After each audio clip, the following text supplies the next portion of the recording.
The government is placing more emphasis on supervision and top-level oversight as it seeks to strengthen procurement systems within the public service.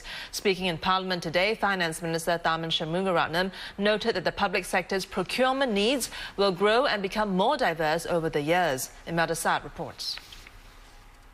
The recent Auditor-General's report pointed to certain procurement lapses in some government agencies. In the latest move to strengthen procedures, permanent secretaries and heads of government agencies have been reminded to maintain active oversight of internal audit.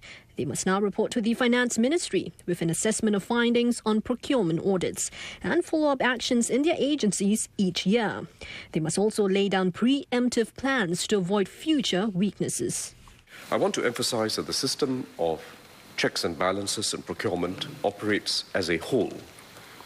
It is not just about rules to ensure fair competition and value for money in public tenders, but also regular audits to detect lapses and where appropriate disciplinary actions against those responsible, including supervisors.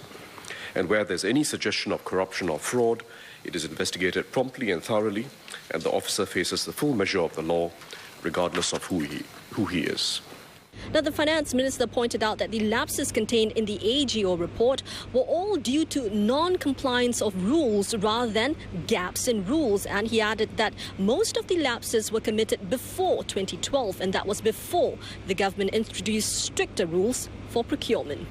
Opposition MP Sylvia Lim also asked if the AGO's scope should be broadened to enhance checks on public sector agencies. Yeah, so my question is, number one, whether DPM can confirm whether indeed the scope of the AGO is perhaps narrower than some other governments, and secondly, whether the government has plans to review the scope of the audit done by the AGO.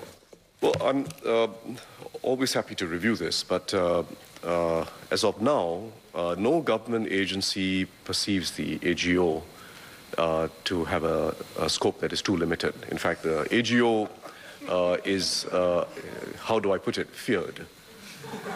And agencies take very seriously the coming of the AGO for an audit. I mean, when you talk about government financial statements and internal controls and processes that impact on those statements, it can cover anything. It can cover a very wide area because everything ultimately comes down to that dollar. So, interpreted correctly, the current ambit of the AGO allows it to look at virtually all internal controls and processes.